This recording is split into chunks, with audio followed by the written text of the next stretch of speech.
Hello বন্ধুরা, good morning. ঘড়িতে এখন বাজে ভোর 4:30। তো উঠতে একদমই ইচ্ছে করছিল না, কিন্তু কোনো উপায় নেই, আজকে একটু তাড়াতাড়ি উঠতে হলো। আজকে সোমবার, আর আজকে চিকুর পাপা বলল যে 7:30 নাগাদ সে অফিস বেরিয়ে যাবে। তো সেই জন্য না আগের দিন রাতে কিছুটা টিফিনে জোগাড় করে রেখেছি, যে সকালে কোন কোন কাজগুলো করব একটু ভেবে নিয়ে ঘুমিয়েছি। আর এরকম টেনশন মাথায় থাকলে না একদমই কিন্তু চোখে ঘুম ধরে না। যদি আমি সকালে উঠতে না পারি, সে কিন্তু তাহলে না খেয়ে বেরিয়ে চলে যাবে। তো মোটামুটি আমার শরীর খারাপ বা আমি একদম পারছি না, সেক্ষেত্রে না বাইরে খাবার খেলে কোনো অসুবিধা নেই, কিন্তু যতক্ষণ আমি ঠিক আছি মোটামুটি বাইরের খাবার ওকে খেতে দিই না বললেই চলে। আর এদিকে দেখো চিকুর পাপা সবাই ঘুমোচ্ছে, আর সেই ফাঁকে আমি ঘর বারান্দাগুলো হালকাভাবে ঝাঁট দিয়ে নেব। তো সকাল টাইমটাতে তো খুব একটা ভালোভাবে যে বসে ঝাঁট দেবো প্রত্যেকটা জায়গা, সেটা তো হয় না।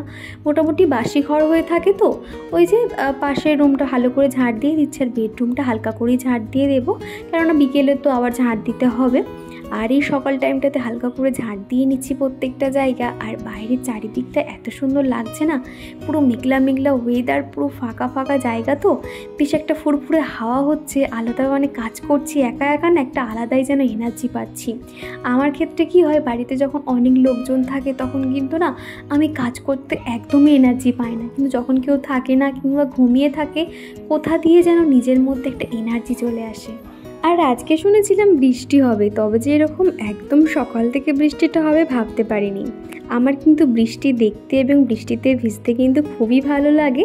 আগে যখন স্কুল লাইফে কী হতো, বৃষ্টি পড়লেই কিন্তু না সব বন্ধুরা মিলে কিন্তু ভিজতাম, ওই যে ভিজে ভিজে বাড়ি আসতাম, এই মজাটাই না আলাদা। সত্যি কথা, ওই দিনগুলো না এখন খুব আফসোস করি। কিন্তু এই যে বিয়ের পরে এখন বৃষ্টি দেখলে চিন্তায় পড়ে যাই, আবার কোথায় ঝড় উঠবে, কোথায় কি হবে, জামা কাপড় শোকাবে না, এই সব নিয়ে আর কি চিন্তা। আগের দিনগুলো কিন্তু আমাদের কাছে সবারই স্মৃতি হয়ে থেকে যায়। তো কী আর করা যাবে। তো এদিকে দেখো, তোমাদের সাথে কথা বলতে বলতে আমি ঘর বারান্দা প্রত্যেকটা জায়গা সুন্দর করে ঝাঁট দিয়ে নিচ্ছি। আমার এই বাড়িটা ভাড়া হলেও এটা কিন্তু আমার কাছে অনেকটাই প্রিয়। আর এই বাড়িটাতে না যদি তুমি ঠিকঠাকভাবে ঝাঁট দিতে চাও এবং মুছতে চাও, অনেকটা কিন্তু সময় চলে যায়। আর সত্যি কথা বলতে আমি না এত ভালো করে ঝাঁট দিই, তো এই ঝাঁটটা যদি আমাদের বাড়িতে কিংবা আমার শ্বশুরবাড়ির যে জায়গাটায়, ওখানটা যদি ঝাঁটটা দিতাম না, তাহলে মনে হয় সারাদিনে তোমার একবার ঝাঁট দিলেই যথেষ্ট। কিন্তু এই রাস্তার পাশে বাড়ি হয়ে না, মানে আমি যে দিনে 2বার দিই সেটাও যেন কম মনে হয়। তো এরকম আর কি, প্রচুর ধুলো হয়, প্রচুর ধুলো। আর এই যে মেঝের না এক একটা পাশে তোমরা সাদা সাদা হয়ে আছে, তোমরা দেখতে পাচ্ছ। পাশেই যেহেতু বড় একটা ঝিল রয়েছে, সেই জন্য না মেঝেগুলোতে দেখেছি একটু ধরো খানিকক্ষণ জল পড়ে থাকলো কিংবা দীর্ঘদিন খাটের নিচে কোনো একটা জিনিস কিছু রেখেছো, সেই জায়গাটা না এরকম সাদা হয়ে যায়। তোমাদের মধ্যে কেউ একজন কমেন্ট করে জানিয়েছিলে, দিদিভাই তোমার ফ্রিজের জায়গাটার ওখানে সাদা হয়ে রয়েছে, তুমি পরিষ্কার করে নিও। কি জানো তো, এই যে দাগগুলো হয়ে গেছে, জেদি দাগ, এগুলো আমি আসার আগে থেকে তো ছিল। আমি তাও যথেষ্ট চেষ্টা করেছি, ওই যে হারপিক দিয়ে ভালো করে ঘষে ঘষে তোলার চেষ্টা করেছি, কিন্তু না আমি ব্যর্থ, সেগুলো আর ওঠেনি। তো যেরকমই আছে সেইভাবে আমাকে নিয়ে তো থাকতে হবে, কি আর করা যাবে। আর এদিকে না আগের দিন রাতে যে বাসনগুলো ধুয়ে মেজে দিয়েছিলাম, সেগুলো সমস্তটাই এখন জল ঝরে গেছে, প্রত্যেকটা এখন জায়গার জিনিস জায়গায় রেখে দিচ্ছি। রাত্রিবেলা একার সময় দেখা যায় এত পরিমাণে ঘুম পায় বা এত শরীরটা খারাপ লাগে, মনে হয় যে বাসন মাজবো না, কিন্তু তারপরে ভাবি সকালে উঠে তো সে আমাকেই মাজতে হবে, এর থেকে ভালো আমি মেজে নিই। আর এই যে সকালে উঠে যখন একটা ফ্রেশ রান্নাঘর দেখি না, একটা আলাদাই এনার্জি কাজ করে। আর ওই 7টা নাগাদ কিন্তু চিকুও ঘুম থেকে উঠে পড়েছে, সেই জন্য ওর পাপাকে বললাম মুখ হাত পা ধুয়ে দাও। আর এদিকে ওর জন্য আজকে মুড়ি ছাতু দেবো, সাথে 2টো বাতাসা দিয়েছি।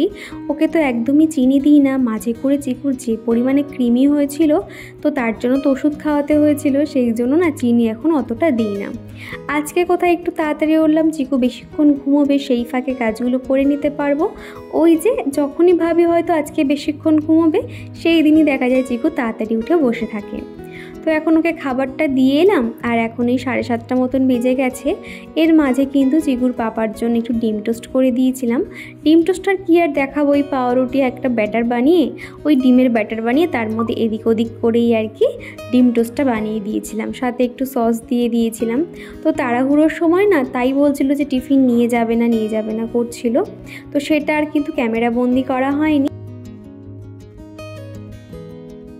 আমার কোনো এক দিদিভাই জানতে চেয়েছিলে যে তুমি এত সকালে কিভাবে ঘুম থেকে ওঠো এবং রাতে কখন ঘুমোতে যাও। কি জানো তো, সব কিছুই কিন্তু অভ্যেসের আগে কিছুই হয় না। সকালে কিন্তু আমার 5টা থেকে 5:30টার মধ্যে আমার ঘুম অলরেডি ভেঙে যায়। সে আমি হয়তো চাইলে ইচ্ছে করে আধ ঘন্টা শুয়ে থাকতে পারি, তারপর কিন্তু নিজেরই ভালো লাগে না। আর রাতে শুতে শুতে তো 12টা একটা ইজিলি বেজে যায়। মাঝে মধ্যে ওই যে বলি না, যদি লেট করে ঘুম থেকে উঠি তখন সমস্ত কিছু লেট হয়ে যায়। এমনকি যে ফোনের এডিটিংয়ের কাজ তো রাত্রিবেলা করি, আর সেই কাজটাও দেরি হতে হতে ওই 1টা-1:30টাও বেজে যায়। মাঝে মাঝে এমন দিনও গেছে যে রাতে শুতে শুতে 2টো, 2:30, 3টেও বেজে যায়। তো এইরকমই আর কি লাইফস্টাইল চলে। কিন্তু ওই যে একটু তাড়াতাড়ি উঠতে পারলে তারপর সমস্ত কিছুই কিন্তু ম্যানেজেবল হয়ে যায়। আর এদিকে দেখো আমি ঘরের কাজগুলো করে নিচ্ছি, বিছানাটাও পরিষ্কার করে নেব।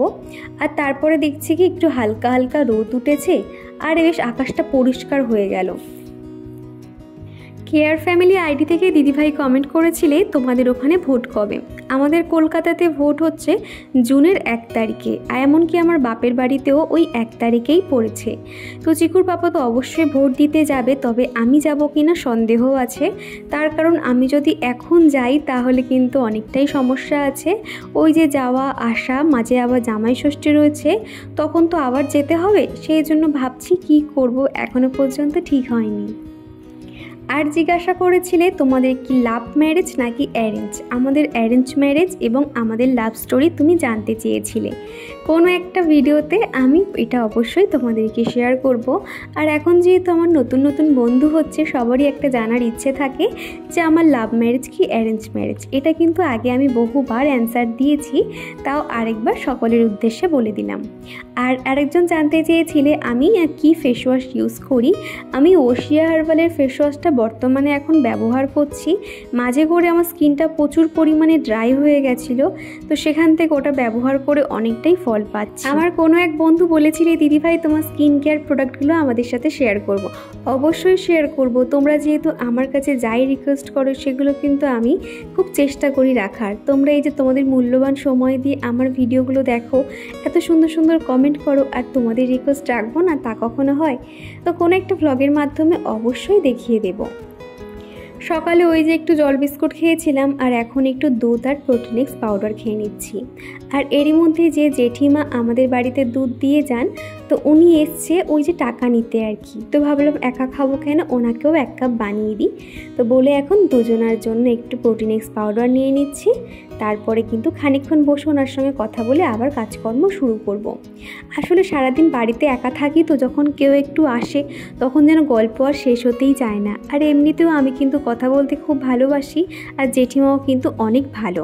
এখন যেহেতু আমরা দুধ নেব না, তার কারণ এই দুধ খেয়ে তো চিকুর মানে প্রবলেম হচ্ছে, আর গরুর দুধ তো অনেকটাই মোটা হয়। আর জেঠিমা কিন্তু অন্যদের তুলনায় অনেকটাই ভালো দুধ দেয় জানো তো, অতটা কিন্তু মানে জল মেশায় না, বেশ ভালো মোটা গাঢ় দুধ দেয়। তো ওনার সঙ্গে খানিকক্ষণ কথা বলার পরে উনি তো বাড়ি চলে গেলেন। তারপরে আমি এখন ঘরটা মুছে নিচ্ছি। তো প্রতিদিনের যে ডাস্টিং ক্লিনিংয়ের কাজ থাকে সেগুলো সেরে নিয়ে এখন ঘরটা পরিষ্কার করে নিচ্ছি। আর আজকে কিন্তু নিমাইল দিয়ে পরিষ্কার করছি, আগের দিন যেহেতু ডিটারজেন্ট পাউডার দিয়ে পরিষ্কার করেছি। আর কি জানো তো, এই বর্ষাকাল যেখান থেকে শুরু হয় আমি প্রায় 2 দিন অন্তর কিন্তু কেরোসিন দিয়ে নিচে মুছে থাকি। এতে কিন্তু একদম পিঁপড়ে ওঠে না। এই বর্ষাকালগুলোতে দেখা যায় বাইরে পিঁপড়ে না পুরো ঘরের ধারে ধারে এসে পুরো মাটি তোলে, আর সেখানে তারা বাসা বেঁধে থাকতে শুরু করে। আর সেখানে যদি একটু কেরোসিন দিয়ে মেঝেগুলো মোছা যায় তাহলে কিন্তু মেঝে পরিষ্কারও থাকে, আর কোনো রকম পিঁপড়ে মশা মাছি কিচ্ছু বসে না। তো এখন এই তো ঠাকুরের বাসনগুলো মেজে নিচ্ছি, এবার ঠাকুর পুজোটাও করে নেব, তারপরে যাব রান্নাঘরের দিকে। সকালেই ঠাকুর পুজোটা সেরে রান্নাঘরের দিকে গেলে অনেকটাই নিশ্চিন্ত। তারপরে কিন্তু টুকটুক করে আস্তে আস্তে সারাদিন কাজকর্ম করলেও খুব একটা অসুবিধা হয় না।